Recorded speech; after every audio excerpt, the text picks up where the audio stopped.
Hello mike check.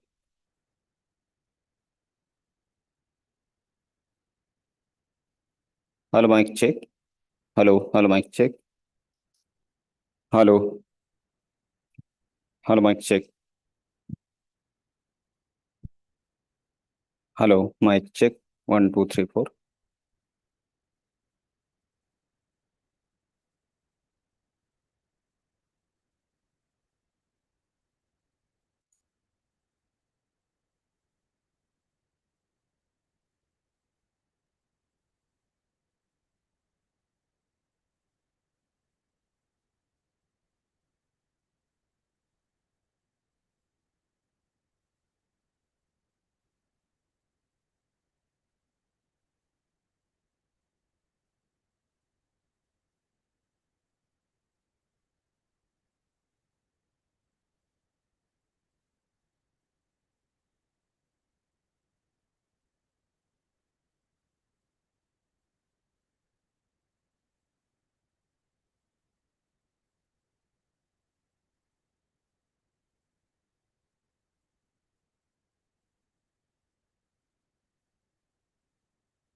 No, I don't have control. So these are all Zoom licenses bought through Grab for license. But this control. That's the problem.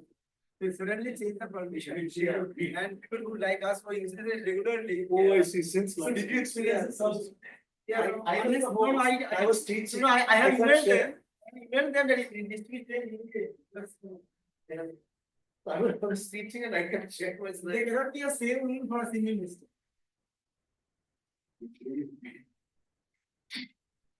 Okay, so I'll start now and let people join in, but there is a little bit of an introduction we'll do. We typically don't do introductions for in-house speakers, but here it demands one. So I welcome everyone back to AG66 for this edition of the Wednesday Colloquium, and I hope some people are listening to us through the YouTube channel live. Just for people who would be traveling during colloquium days, there is a TIFR Platinum Jubilee YouTube channel where we are transmitting the talks directly online. And if you happen to want to ask questions through YouTube, you can have comments there and I will read it out at the end of the talk. So there is a provision available that even when you are traveling or you are away from the institute, you can watch the talk and in certain cases participate in it. So without further ado, I would like to have Professor Sourendu Gupta on the dais, but before that, we want to hear from a colleague of his in the department who had a big overlap with Sourendu, all the, some portion of the 33 years that he spent. We'll hear some of the work that he has done and maybe new ideas that he's generating even now. But let me first get Professor Gautam Mondal to formally introduce and say something about Sourendu, which we don't know. Oh, all right. I thought I should only restrict to academics. I learned something just 5 minutes ago, which I must share. But before that, I have written some things here.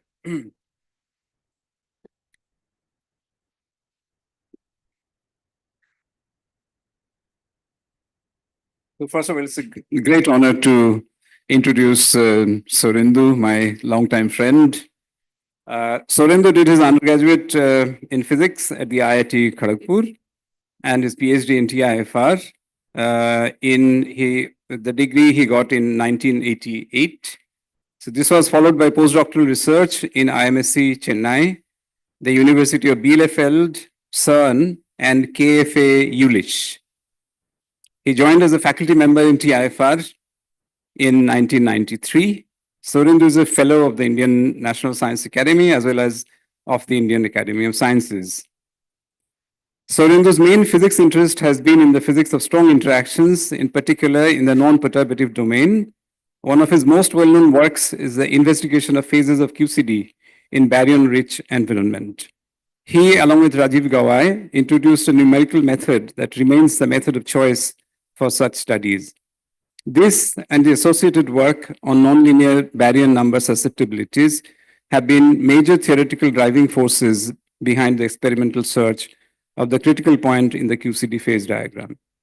Sourendu has also contributed significantly to the phenomenology of heavy ion collisions, effective field theory studies of such systems, and various problems in computational quantum field theory. His current interests include using astrophysical and gravitational wave probes to study nuclear physics. You will hear some of this in today's colloquium. So, Sourendu, of course, is a brilliant scientist, as everybody who has attended the same seminars and colloquium as Sourendu has, they would know. Sourendu's teaching, Sourendu is a very passionate teacher. His teaching has been legendary on various counts. The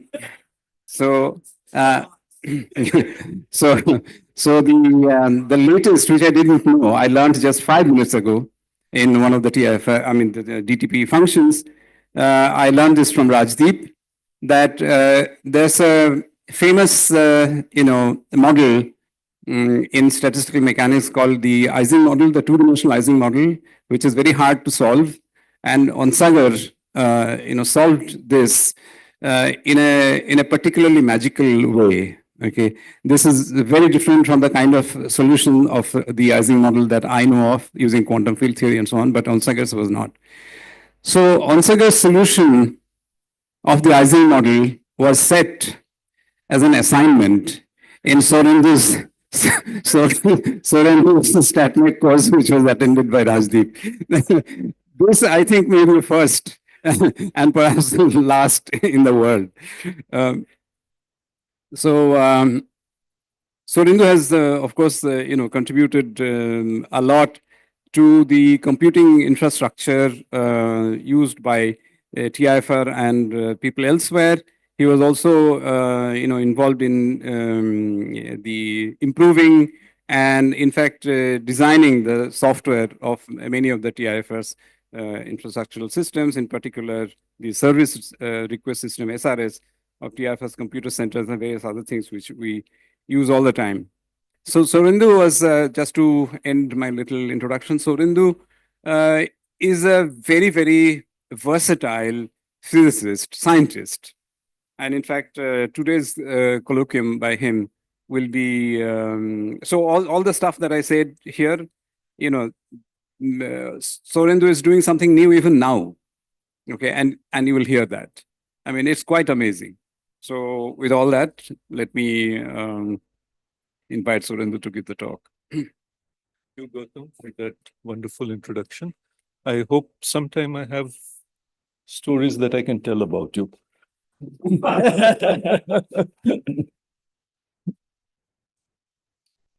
And as a mark of respect to Sourendu, you're allowed to ask questions at any point of time. Yeah, at any point of time. That's the best. Please. Okay. Is this the thing? Oh, yes. That's the thing. It's Okay. not on. It off. Oh, yeah, batteries. Okay, now I got it. Great. Okay. So it's a pleasure to be here to give a colloquium. When Jyotishman first asked me to talk here, he specified that I should talk about what I have done in my years here. And that felt very boring to me. I was wondering how I will recall all the mistakes that I made when I was a student and even after that, long after that. But then 3 weeks ago, he came to me and said, no, don't give that talk, you give this other talk. Okay, so I was very happy. Okay, so this talk is not about the past, it's about what I'm doing right now. And I'm much more happy to talk about that. Now, when I was a student and before I gave my first talk, my thesis advisor gave me a brilliant piece of advice, which he was supposed to do, of course. He said that whenever you give a talk, make sure that for the first 1/3 of the talk, everyone can follow. Okay? Now, this is easy advice to give, very hard to keep, but I'll try to follow this. But then he went on and gave much more easily followed advice, said, and only talk about things that you don't understand when everyone's fallen asleep. Okay. So I'll try hard to make you fall asleep so that I can then talk about those things. Okay. So let me begin with something that all of you should be able to probably know very well, much better than me. Okay, this doesn't work. This enter should work, no? It worked now. Okay, great. So this is something that I love to see because for me, I'm not a chemist. So for me, this is a list of all the elements that we know. Okay. And some of you get much more than me out of here. I'm sure Jyotishman, other chemists here will look at this and, tell me detailed chemical properties of something here. Okay. And that's the beautiful thing about this diagram. I wish in my career I had ever written, created a graphic this strong. Okay. Now, like all theoretical physicists, I can tell you a hell of a lot about this. Okay. But almost nothing about this and the rest of it. Okay. What I found out recently was that this element, the last element that we know of in this table today, element number 118, it lies in the noble gases, but it's actually extremely reactive if you could do those reactions. Okay. And I'll come somewhere in between, I'll tell you why. Okay. Another interesting thing about this periodic table is that when I first saw it, when I was in school, I think it stopped somewhere in the middle of here, around uranium or so. Okay. And since then, it's expanded all the way up to here. Okay. So people keep discovering new elements and pushing the periodic table further. Okay. And one question you might ask is, how many more rows can we add to this? Okay. So those are all exciting questions. You can look at it in any way you wish. And you could ask more specific questions. For example, if like me, you have followed the career of Heisenberg through all 6 seasons, then you could ask, which are the elements which are found in the human body? Because you need to sometimes get rid of them, And so here are the elements which are found in the human body. And interestingly enough, Br is found in the human body, but Ba is not. Okay. So, right. So these elements are all very simple, but also there are heavier elements, extremely heavy elements, which I have no idea what they're used for. I mean, what about molybdenum? I have no idea. Okay, iodine, I know that when we go out to buy salt, we see iodine has been added to salt. So it must be important, but I have no idea why or what. Okay, so this is not a very productive route for me to follow. Okay, you could ask this question, but I can't go much further with this. Okay, so let me ask a different question. Which are the naturally occurring elements and which are not? Is this even a well-defined question? So if I think of it in some way, I would say that everything past uranium is not naturally occurring. Okay, it's not naturally occurring because you can't dig up some ores and extract these materials from those ores. Okay. And what does that actually mean? It means that these elements, which are not naturally occurring, which have been created in the lab, they're artificial elements, okay, they have lifetimes, half-lives, which are significantly smaller than the age of the universe. Either that, okay, or they're not easily replenished by processes which do not require human intervention. Okay, so for example, some of these elements, I think the ones just above uranium could be found in naturally occurring nuclear reactors. Okay, so there are places where there's enough uranium, there's enough other materials to kind of induce some amount of, to create some of these elements in small quantities. So those, in some sense, would then be natural. Okay, but by and large, all of these need to be built in the lab. Okay, so take this last element that we know. How would you go about synthesizing that? How was it synthesized? Okay, it has Z equal to 118.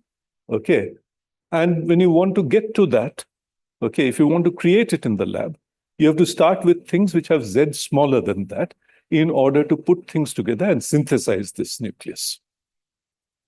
Okay, so this element, organoson, was created using a particular fusion reaction. Calcium, a heavy isotope of calcium with 28 neutrons in there, was fused with isotope of californium to give this element. Okay. Now, this is naturally occurring in very small quantities, of course, because it has a huge number of excess neutrons. Okay. But because of a particular reason, its lifetime is very large. It's 10 to the 19 years. Okay. Why is the lifetime so large? Well, because 20 and 28 are magic numbers. Okay, which means that the nuclear shell model, if in the nuclear shell model, 20 protons closes of one shell, okay, and the next proton can be put only into the next shell, which is at much higher energy. Okay, and similarly, 28 neutrons closes of a shell, so it's a doubly magic. It's what's called a doubly magic nucleus. Okay, so if one of the neutrons has to decay, it has to produce a proton, okay, and of course, electrons, neutrinos, etc. But that proton has to go into a higher shell. Okay, now that is energetically forbidden.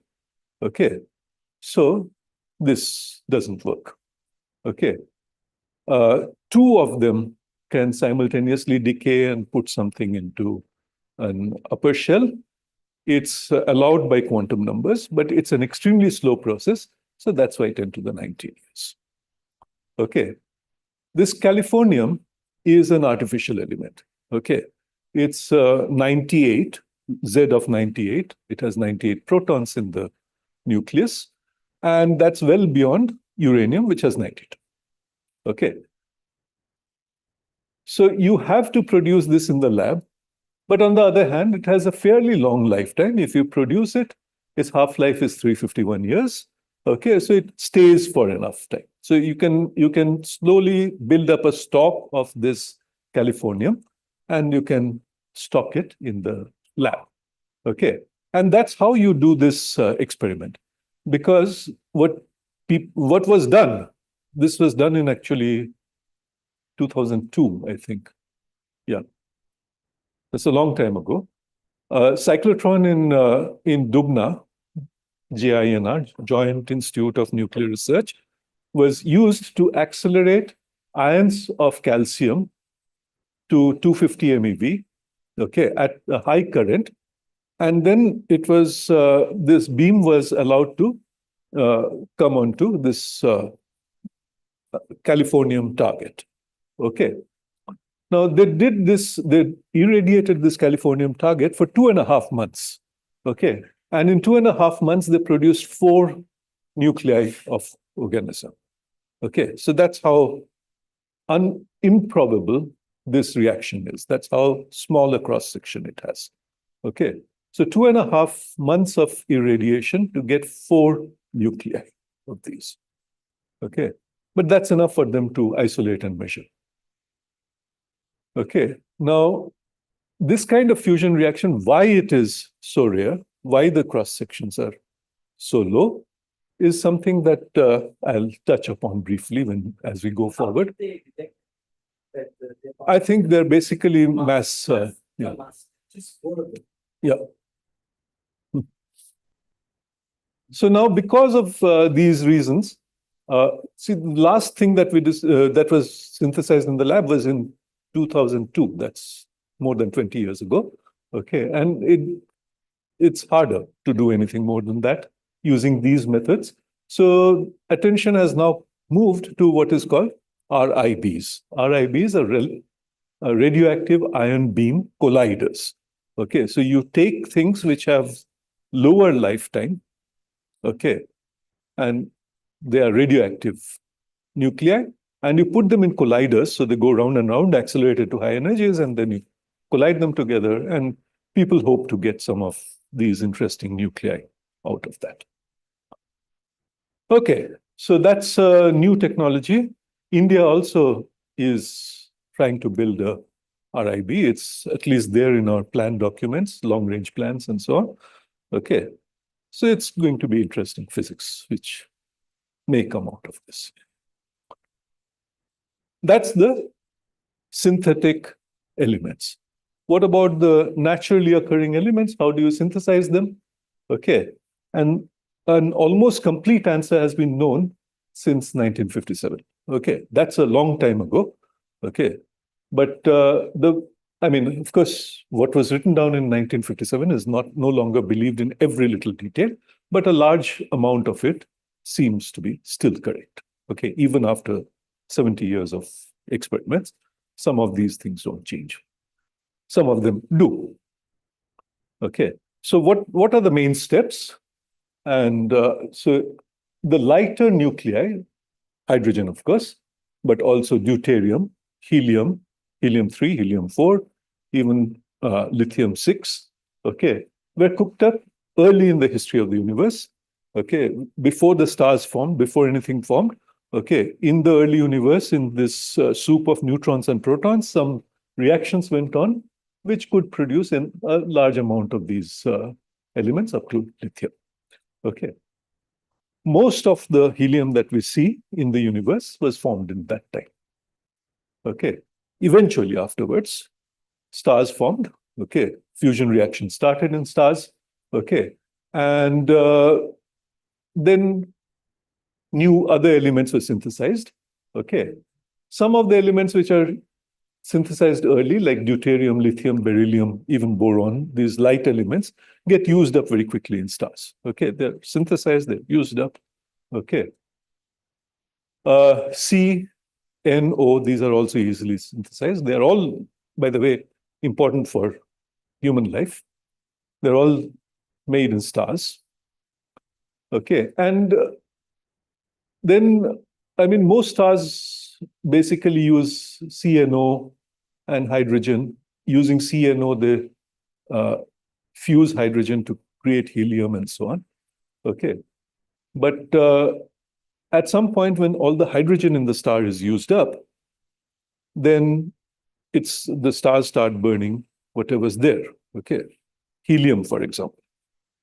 So if you start burning helium, okay, synthesizing, fusing helium nuclei together, then you can easily get 16 oxygen, 20 neon, etc. Okay, 40 carbon, etc., etc., etc. And you can keep producing elements like that up till about iron 56 for reasons I'll tell you soon. Okay, quite efficiently, but it's hard to produce anything beyond that. Okay, so that's most of this other chain. Okay, but then to produce the really heavy elements, trans-bismuth elements, trans-iron elements, okay, you need something more than that. And that something more is neutron capture. So you take a nucleus, okay, you have to have neutrons come into that, okay, either through slow absorption or through some rapid neutron capture process. Okay, so you have to have astrophysical environments where enough neutrons are produced that these elements up to 56 iron can be exposed to huge fluxes of neutrons and thereby go to higher, nuclei with larger Z. Okay, so that can be done in supernovae, or it can be done in collisions of neutron stars, two neutron stars, or black holes and neutron stars, and so on. Okay, and the first such collision was observed in 2017. It's a great, it's a wonderful development. And in 2017, when I first saw these reports, I said, oh no, I'm nearly at the end of my career, and there's this brilliant new stuff that's happening. Okay. It's just so sad. I wish I had 20 years ahead of me. Okay. But I do have 20 years ahead of me, even if I'm not sitting in an office here. Okay. So there's time to do a little bit of something here. Okay. So let me ask the question. I mean, why do we stop at these? Why do we stop at organism? Okay. Why is the periodic table as large as it is? Can you actually, is there a limit to the periodic table? Can you make it much larger?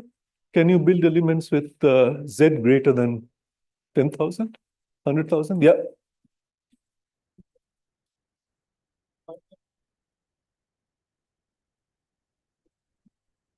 A single neutron star is already in equilibrium. Okay. So whatever's happened has happened. And whatever happened was in the supernova that gave rise to the neutron star. Of course, when you have that supernova explosion, then some of these processes can go on. But if you want to go more, if you want to build more than that, then you need to disturb that neutron star. You have to collide two of them together.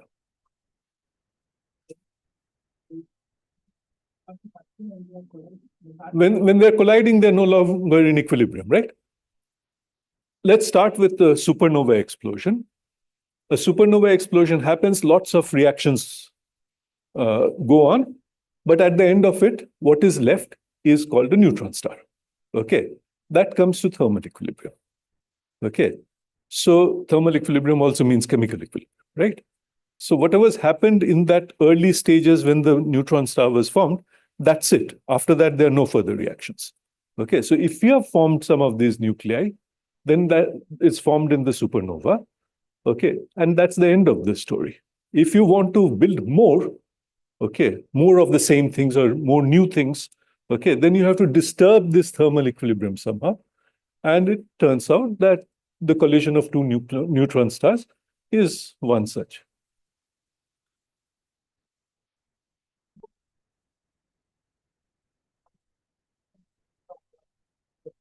Okay, there are many things which can happen because when two neutron stars collide, there are many more neutrons, first of all. Okay, so the flux of neutrons is very high compared to what you get in a supernova. That's one reason. And I'll give you other reasons. No, it's not a density dependent thing only. It's total flux also, right? You have an iron nucleus, and if you have a low flux of neutrons, it may capture 1 neutron. If you have a very high flux of neutrons, it may capture 40 neutrons.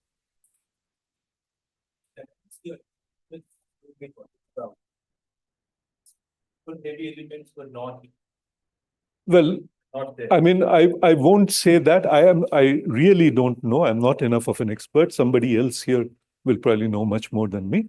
But what I have seen in the literature is that it's enough for some of the elements, but to get the full abundances that are around us in the solar system, you need more than that. Okay. So neutron stars, the collision of neutron stars is an interesting object in itself because it's not something that you've seen before. Okay. But it may also be interesting from nucleosynthesis point of view. Okay. And that's that's where a lot of nuclear physics interest is, because the people who are doing radioactive ion beams are also the people who are interested in some of these questions. But I'll not answer those questions. Okay. Instead, I'll ask, how large an element can you possibly make? Okay. So before I answer that question, let me tell you something about the stability of nuclei. Okay. Now, nuclei are stable because they're bound. Okay. Their binding energy, the larger the binding energy, the more stable it is. Okay. So here's a curve of the binding energy of binding energy per nucleon in a nucleus against the number of nucleons in a nucleus. And the data points here refer to what we call extremely stable nuclei. Okay. And, the main trend that you should see is that it increases, the binding energy increases first up till iron 56, remember? Okay. And then it starts falling off. Okay. because iron 56 is the most stable, you can take lighter nuclei and fuse them and get something which is more stable. Okay. And you can keep doing this fusion until iron 56. Okay. Beyond that, it gets very hard to fuse, which is why calcium and californium, to fuse them and get organosan, okay, the cross section is so low. Okay. That's because organosan lies somewhere out there. Using something from here and something from here to fuse and create something out there is not easy. Okay. Right. First thing. Second thing is, if it's coming down with larger number of nucleons, okay, does it come to zero at some point? Not something that you would know by doing experiments, right?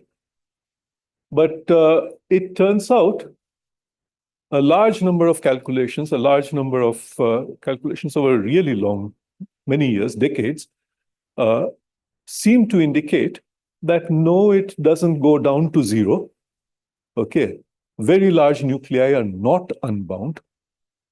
Okay.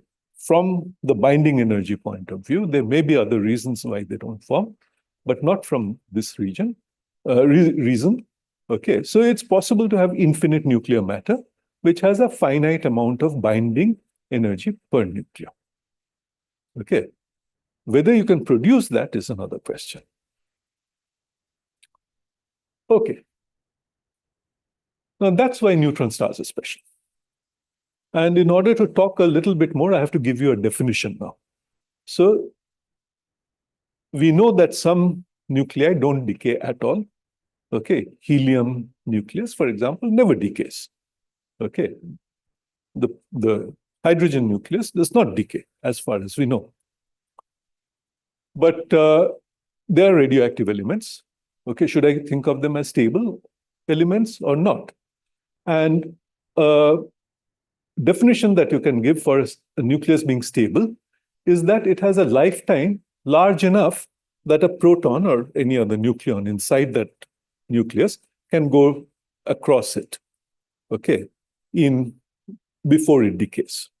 Okay, so it can cross the nucleus several times before it decays. So the proton which is bound in the nucleus, a nucleon which is bound in the nucleus, proton or neutron, has a certain average energy. Okay, so therefore a certain average speed. Okay, and the radius is something that you can measure. So you know how much time it would take for that proton to go, or nucleon to go across the radius.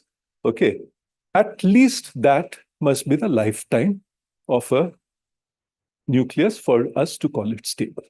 Okay, so that's a rather easy definition.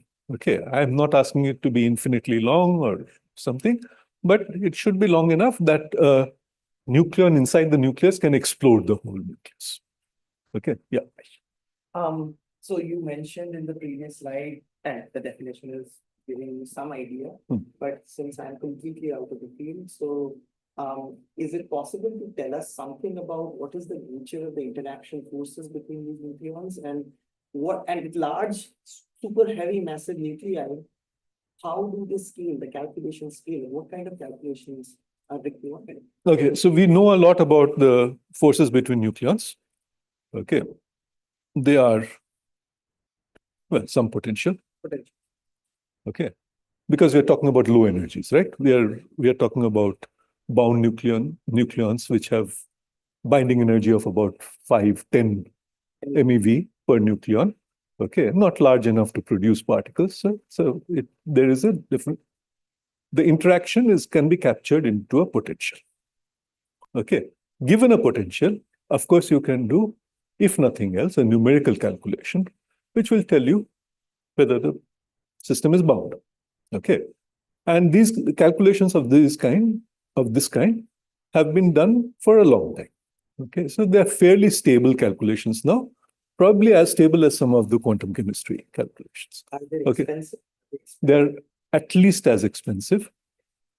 Okay, and they use very similar methods. The people who do these nuclear physics calculations are talk to people who do quantum chemistry calculations. There's a large community. Okay, right. So to get on with it. Now, the stability of neutron stars itself, I found it very interesting to think about that because it actually involves all known forces in the universe. Okay. First of all, the gravity provides the main cause of overall binding, because a neutron star has like 10 to the 57 protons. Okay, that's more than an Avogadro number of protons.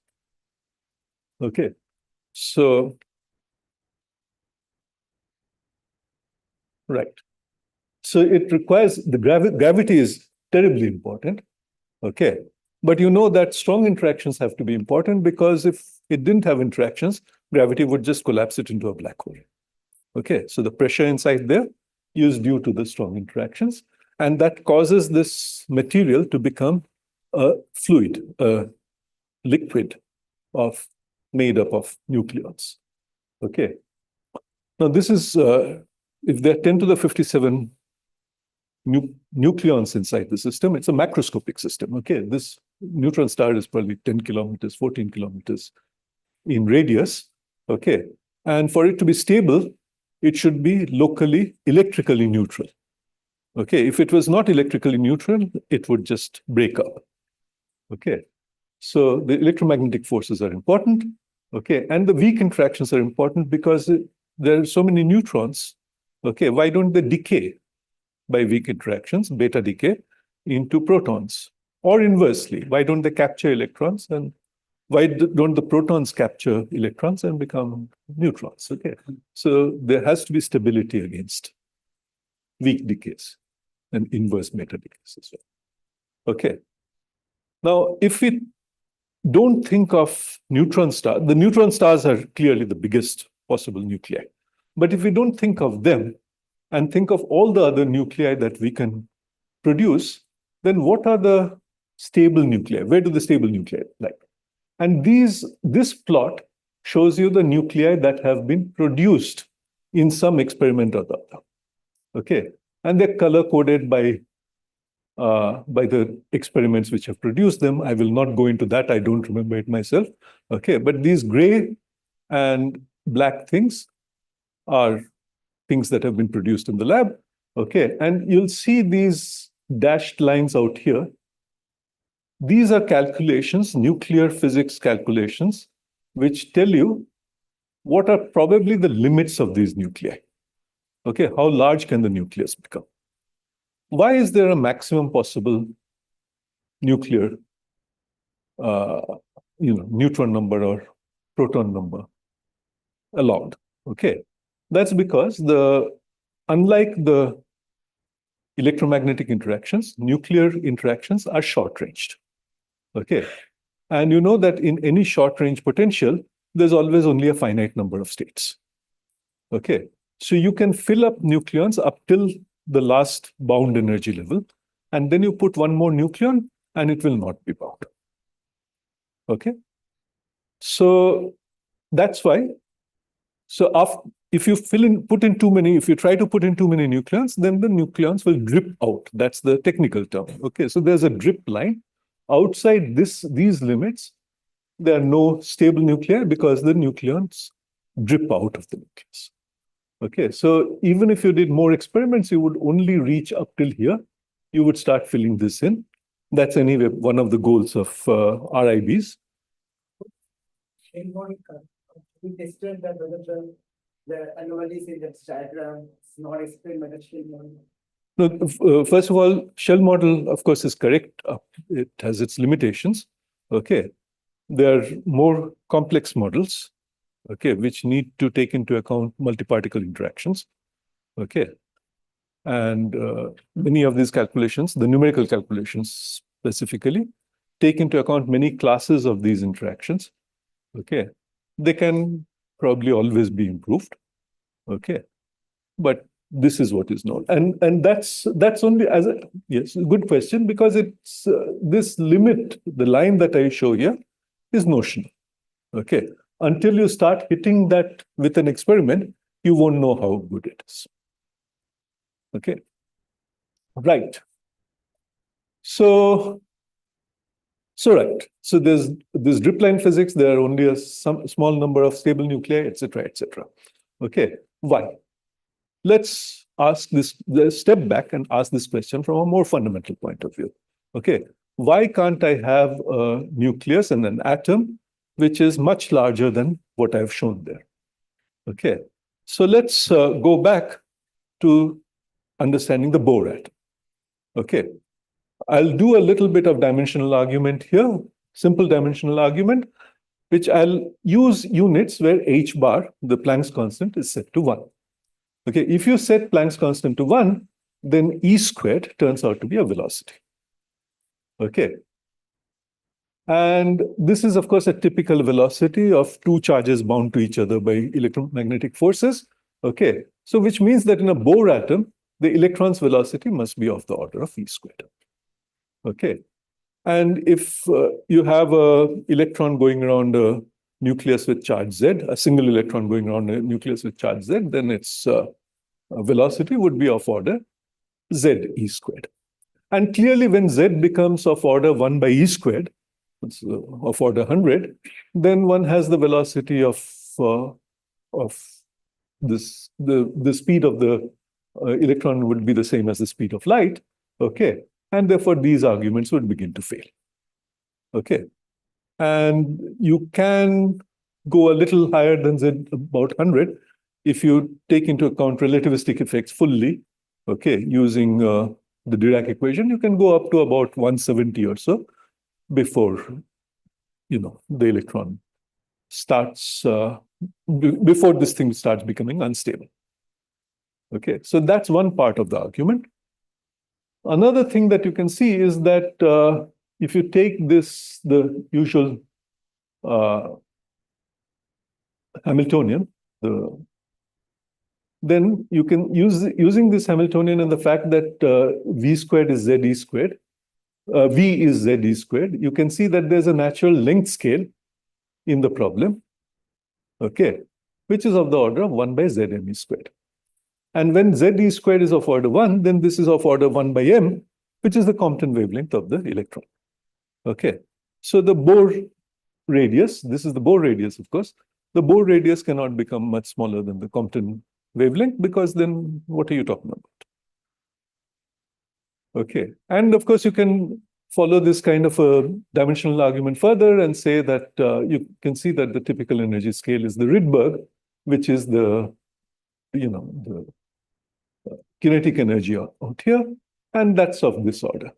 And again, as you see that as Z E squared approaches 1, okay, the Rydberg approaches the rest mass of the electron, which means that beyond that you can start pair producing electrons, okay, and that's basically what makes the atom unstable when you go to large Z.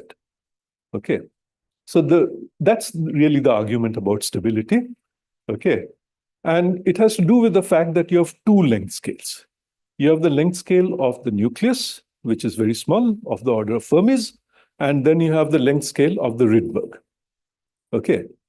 And between these two distances, the electric field can be very large. If the electric field is large enough, then you start breaking down the vacuum and start producing E plus E minus pairs.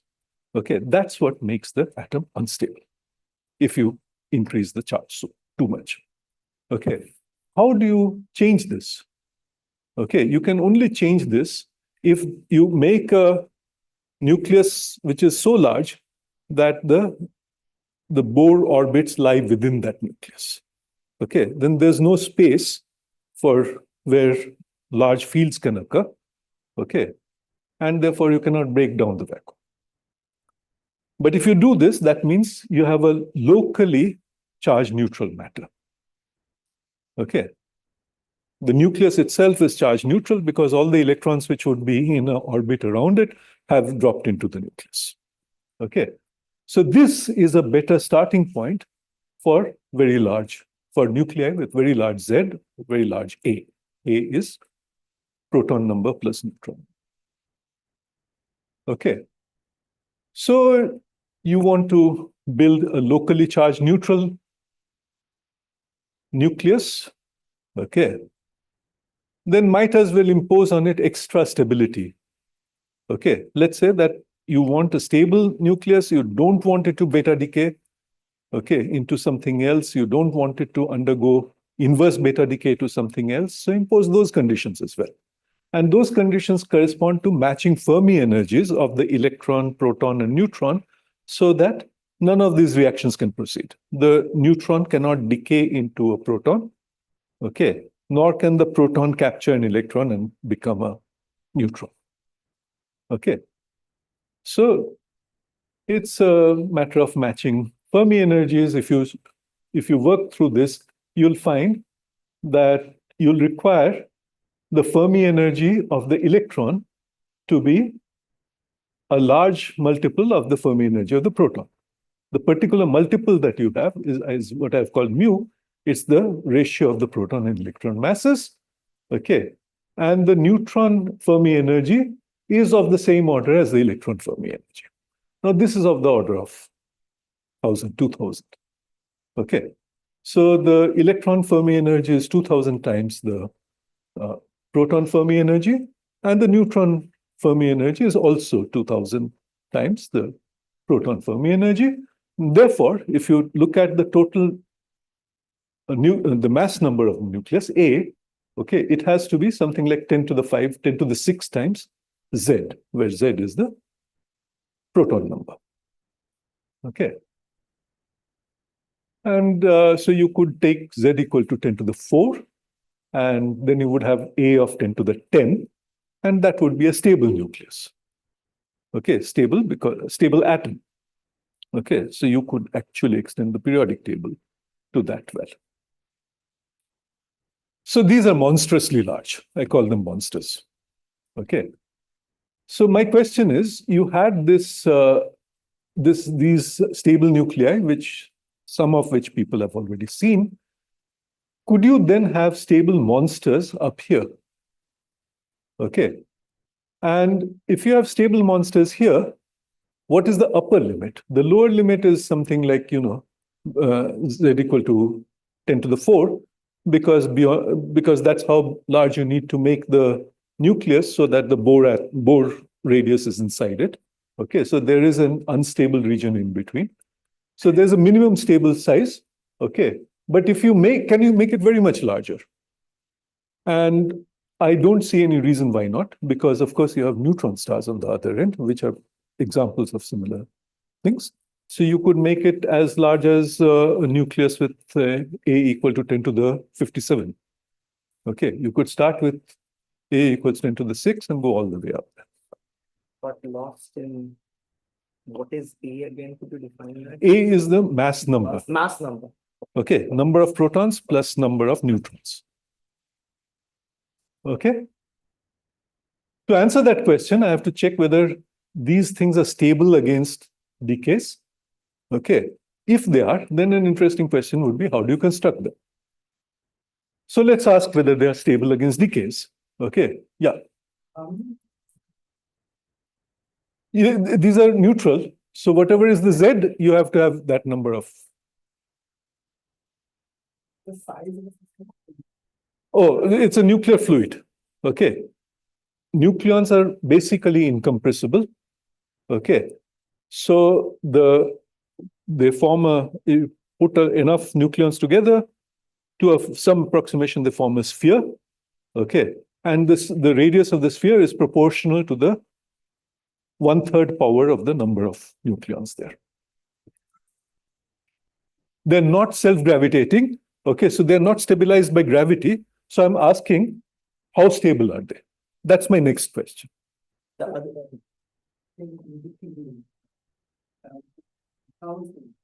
those kinds of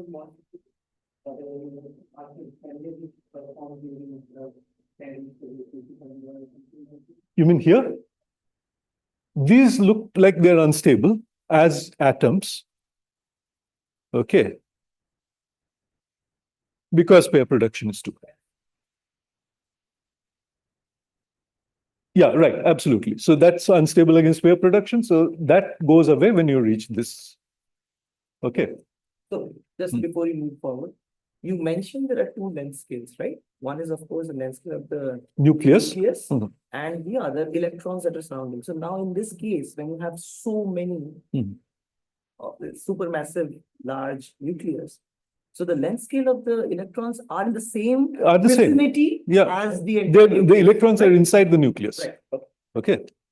So it's completely different from Yeah, our that's normal nice. atoms. Yeah. Yeah. Okay. So decay modes. No beta decay, no inverse beta decay, because that was the kind of material that we selected by construction. Okay. Can you have fission? Okay, they are huge nuclei. Can they fission into two nuclei? Okay. Typically, the way fission proceeds is that the nucleus undergoes surface vibrations of various kinds, and larger surface area is prevented by surface tension, except when the nuclei are charged, and by separating out the charges, you can suppress the energy cost of deforming a nucleus into two lobes. Okay, so that's how it typically fissions takes off. Can you impose the conditions of stable against decline in the region? That was the primary energy. Yes, absolutely. Was it quality or That was an equality. that should give a unique Z and A? Right? How is it that even after? No, there's a unique ratio of Z and A. Okay, anyway, so this okay, where were we? Fission. In order to create, in order for it to fission, it has to first deform into this, sphere has to deform into this dumbbell shape. Okay, the dumbbell shape is stabilized because although you pay a price in increased surface area, you gain that energy by separating out charges. Okay, but that can only happen if the material was charged. This is neutral. Okay, so you will never be able to suppress the energy cost of creating larger area. Okay, so fission cannot occur. Okay, is this monster stable against the emission of light nuclei? Yeah.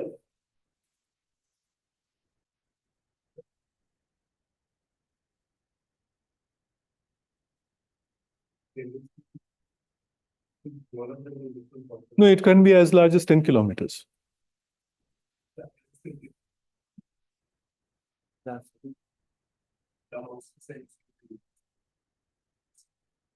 That's the smallest. Okay. But that's 10. So you can do the calculation yourself. That's 100 for me. Okay.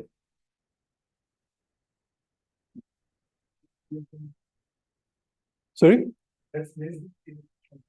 Yeah, but if you go to 10 to the 9. Okay. So can it alpha decay, or can it decay by throwing out a proton? Okay. Now, if you look at a nucleus and its alpha decay probability, you'll use something called the Gamow theory. The Gamow theory is the following. You have a nucleus and you have an alpha particle coming out of it. Okay. When they're very close together, then they are bound by the nuclear forces. Okay. When they are far apart, then both are positively charged, the nucleus and the alpha particle, so they repel each other. So you have a potential which has a attractive part, okay, and then you have a long tail which is a repulsive, okay. So you could have metastable states which are bound except for the tail, okay. But since there's a decaying tail, this can decay away. Okay, so that's basically the theory. It's a very elegant theory. Okay, and I realize now that I hadn't understood it when I first saw it. Okay, but this is of course not possible here because the monster is uncharged. Okay, so if you throw out a hydrogen atom or a hydrogen nucleus or a helium nucleus, that is positive charge, and there must be a compensating negative charge here. Okay, So gamma theory will not work exactly as it is. Okay. What you'll have to ask is, what is the lifetime of this? Okay. Some part of the gamma theory will not work. Okay. But other parts will work. Some kinematics will work. Okay. But essentially what you have to ask is, what is the probability that, let's say a proton, which was bound inside this monster, okay, goes away with a velocity v. Okay. Now it can only gain that velocity v through some thermal fluctuations inside this monster. Okay. So it has to overcome the binding energy, plus it has to have a kinetic energy. Okay. That much energy it has to gain through thermal fluctuations. So it's down by some Boltzmann factor. Okay. Depending upon the temperature of the material, of the nuclear material. Okay. Times a factor R by V, which comes from the usual gamma factors. Okay. So this is also down. Okay, small. So it's fairly stable under the emission of these, of a proton.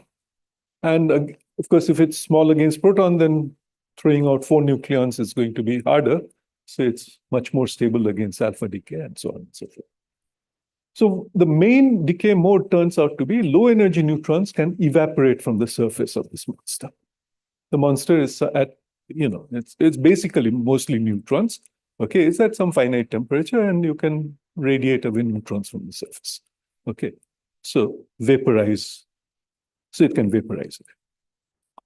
Okay, so that gives us a way to calculate the lifetime. The surface area of the monster is of the order of a to the 2/3. The radius is a to the 1/3. It's a sphere, so a to the 2/3. Okay, so the rate of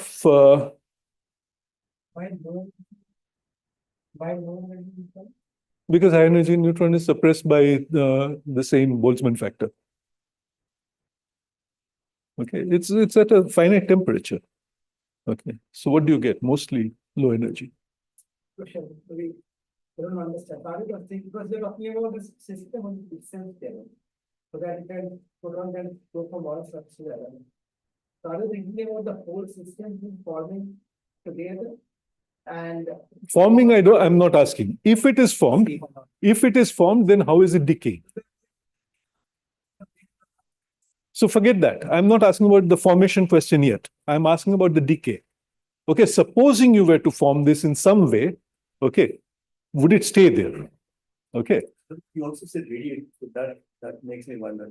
Does it also look apart from neutrons by optic magnitude? Yeah, but it's locally neutral. So there's no chance. Okay, so it throws out neutrons at a rate equal to its surface area. Okay, so it's the rate at which its mass is decreasing, A is decreasing, is given by this. Okay, where tau is some time constant. Okay, and if you solve this equation, which is trivial, you find that the lifetime is tau times cube root of A0. A0 is the value of A it had at time t0. No, I'm not considering a neutron star really. I'm considering something much smaller than the neutron star. This is the question that Gopu asked. So gravity is not doing the binding. Okay, when gravity is not doing the binding, this is the time. This is an upper limit to the time because when enough neutrons have boiled away and it's become a small thing, then there are many, many decay modes. Okay. So here's the bound on the lifetime due to neutron evaporation. You really have to calculate the velocity of the neutron. By the way, this is exactly gamma theory for a neutron decay. Okay. So then you get, this is the lifetime. Okay, let me jump to the answer. The lifetime is proportional to the radius, okay, times a velocity, times 1 by velocity. Okay, that's the lifetime. The velocity is due to thermal fluctuations. Okay. So that's, inside this, there's no beta decay. Neutron can only decay after it has gone out. This was constructed, the material was constructed so that there's no beta decay inside the material. Okay, so the neutron can decay only after it has gone out.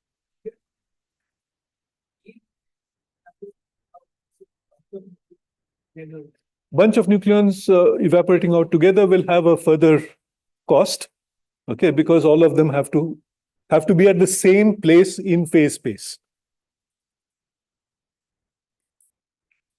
It's too large. Then you cannot have any protons inside because the electron orbit will also be covered. So the electron is rearranging itself much faster, right? So Neutrality is maintained. neutrality is maintained.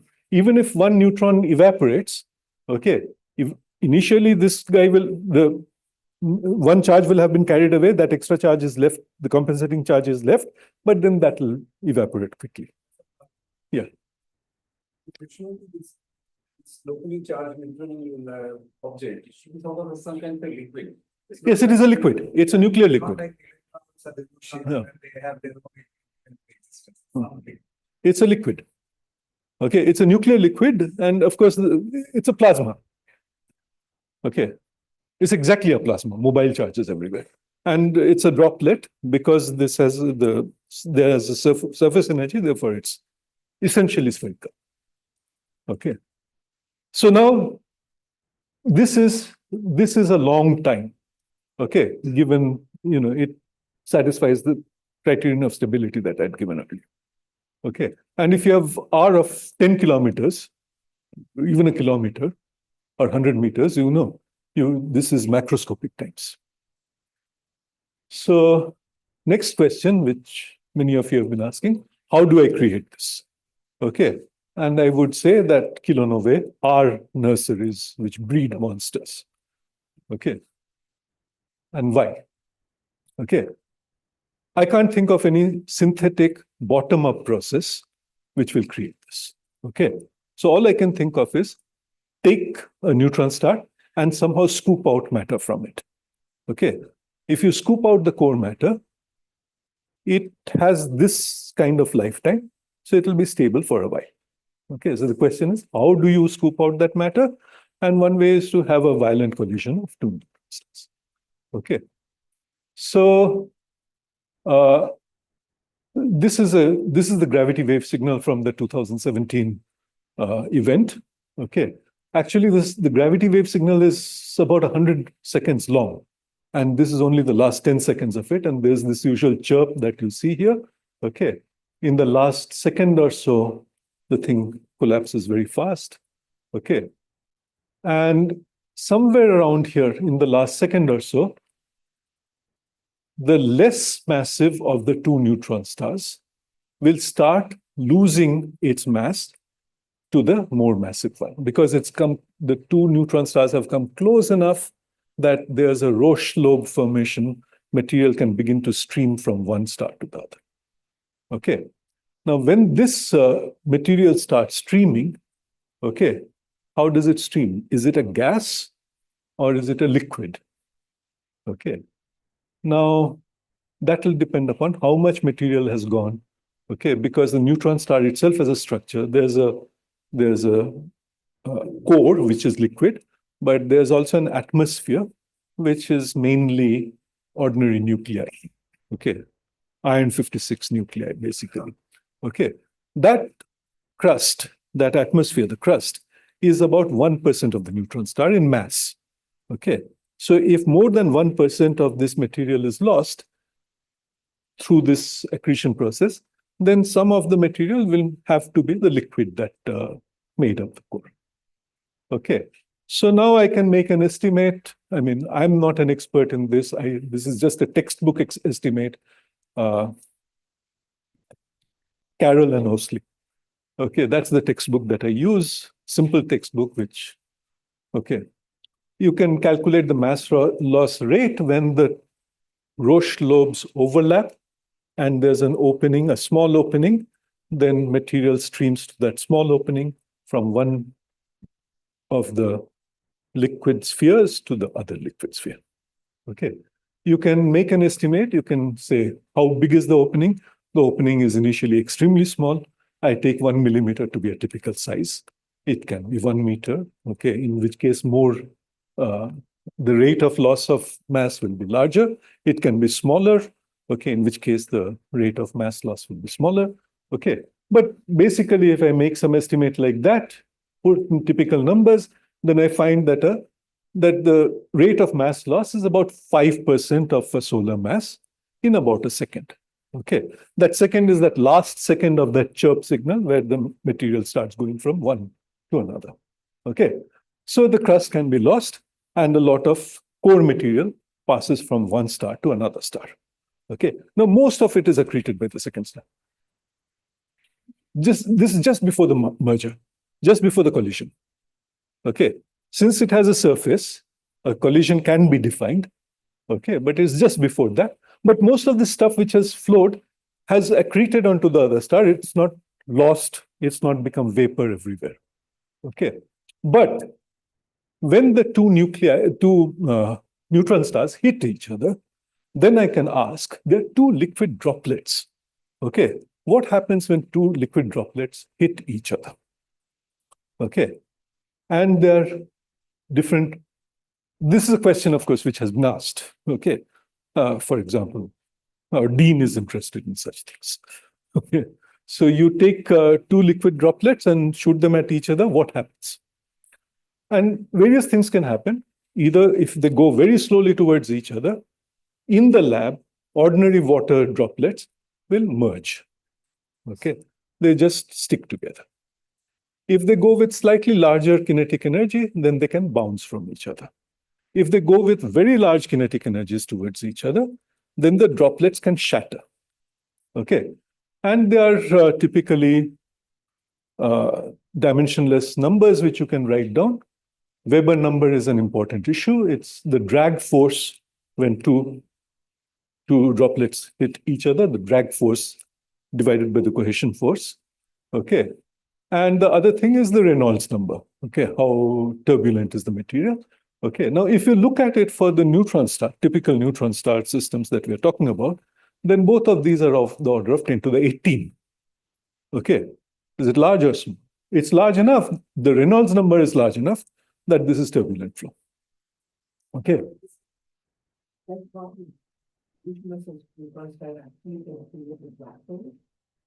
I understand. I'll come to that. Okay, so supposing I were to treat this first as a fluid, forget about gravity for the moment, what would happen? And then the next question is what happens when it is. Okay. I have no idea how to deal with magnetic fields. So, okay, I'll ask. Yeah. And for water droplets, shattering happens when Weber number is larger than 3 to 10. So most likely this will shatter, okay, into smaller droplets. It will not just merge into one big droplet.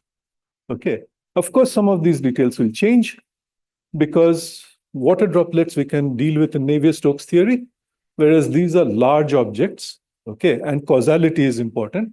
So causal hydro will have to be done, okay. And then, of course, the real question is what happens when there's gravity, okay. I don't know the answer, okay, and this is where I'm out of my depth. I hope all of you are asleep. So I can just speculate. Okay. So, I mean, if at short distances, somehow this idea of shattering of liquid droplets is correct, okay, it would still be bound by gravity. Okay, the system is bound by gravity, whether or not it's one big ball or multiple balls, fragments, okay. But if it is fragments, okay, then the gravitational wave signal from that would definitely be different from a single ball. Okay, now that's something that can be calculated. Okay, and I think it needs to be calculated.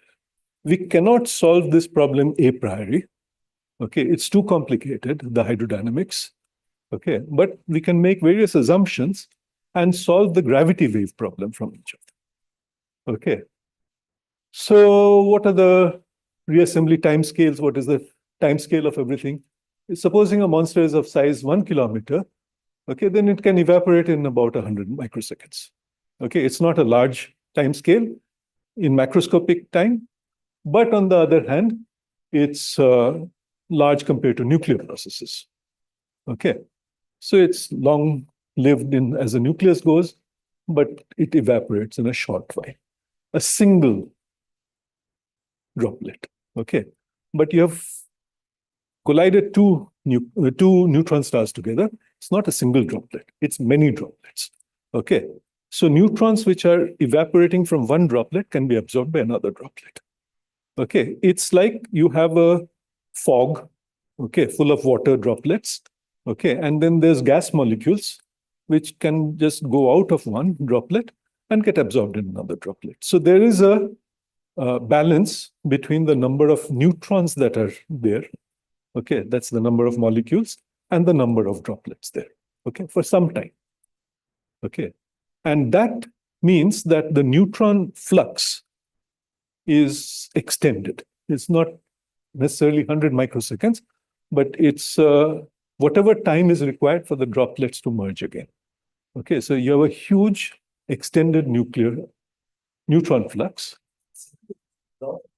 If you neutron size about 2.5 solar masses over a size of 10 kilometers, so gravity will be crushing everything. Yes, so how long? Give me an estimate. Second, But eventually it just how long does it take for, even if you forget about this shattering, how long does it take for a neutron star merger to decide whether the end result is a black hole or a neutron star? So seconds, right? Which is much larger than this time scale. Okay. So if you have shattered into multiple droplets, they will merge, of course. Okay. But it will take seconds to merge, whereas this time scale over which you have neutron flux, it will be more than microseconds, and that's an immense neutron flux for a long time. Okay. And that means it's not just rapid neutron capture which will go on in this vicinity, but it will also be slow neutron capture. Okay. So which means that the nuclear physics that you want to do for the kilonovae could be quite different. Okay. So there are lots of interesting questions here. Okay. Absolutely. Very good question. Because you have a lot of neutrons, okay, if there's enough time, then those neutrons will decay and produce neutrinos. That's the first thing. Okay. I'm into my last slide. And this is the second point of the. Okay. This is the second point. So there'll be neutrinos. Okay. But the beta decay neutrinos from this source are low energy. Okay. I had a chat with Amol about this. And I guess all the experts will know this, that at these energies, there's too much background. Okay, even if there's a huge flux of such neutrinos, you will not be able to tell that from the background. Okay, but other processes can go on, which can give rise to a neutrino burst signal from this, from neutron stars, which is interesting in itself. Okay, so first thing that I talked about was gravity wave signals. Okay, shattering and then remerging of the droplets, that could give interesting gravity wave signals. Then there could be neutrinos. Okay. And finally, I also said this earlier, that, no, I didn't say this earlier. If you have a fog of droplets, okay, then it's going to give a more homogeneous pattern of radiation than the energy will be distributed more homogeneously than if there's, just one collision, a few things coming out and so on. Okay. So could you see this difference in optical or IR? I don't know. Okay. But this is something that I would like experts to talk, or I would. No, this is, the early stages of the kilonova. Okay. Early stages of the kilonova, where does the energy go? This is probably much more homogeneously distributed. Absolutely. Yeah. And finally, the sustained burst of neutrons that I talked about is likely to change the nucleosynthesis chain and give a different balance between elements produced through S processes and R processes, slow and rapid neutron capture. Okay. And I don't think we see that now, but in future, possibly, maybe spectroscopy can reveal these differences. Okay, so there are lots of interesting things that can happen. Speculative, but it's worth investing. Thank you. Wow. The questions for Sourendu now. Yeah. Is it possible that the periodic table is for things that we know? And the periodic table of the universe has much more stuff like this. Yeah, right. So they are there, but we don't know. See, as I said, the periodic table encapsulates a lot of other things, chemistry, okay, and these things will have, they're stable at second scale, but even so, its chemistry is completely different because it's not shells in the way that we think of. Question, yeah. When you say that the objects are size about 1 meter have a neutron decay between neutron is a duration of about 100 microseconds. And if I remember correctly, it's scaled positively with the size of the. Yeah, it's linear in the size. This calculation, this estimate is done in the absence of gravity. Yes, in the absence of gravity. Yeah. Can you comment as to at what up to what mass or up to what size can gravity not play a significant role in it? Yeah, it will depend upon the surface gravity. I'm sorry, I should be able to do that calculation. We can talk after that. Because the stars are about 10 to the size. And then, of course, I mean, so more than the size, it's the mass which is important, right? Assuming that it's a spherical, then they should be. Yeah, it should scale up because the density is approximately the same. Yeah. Yes.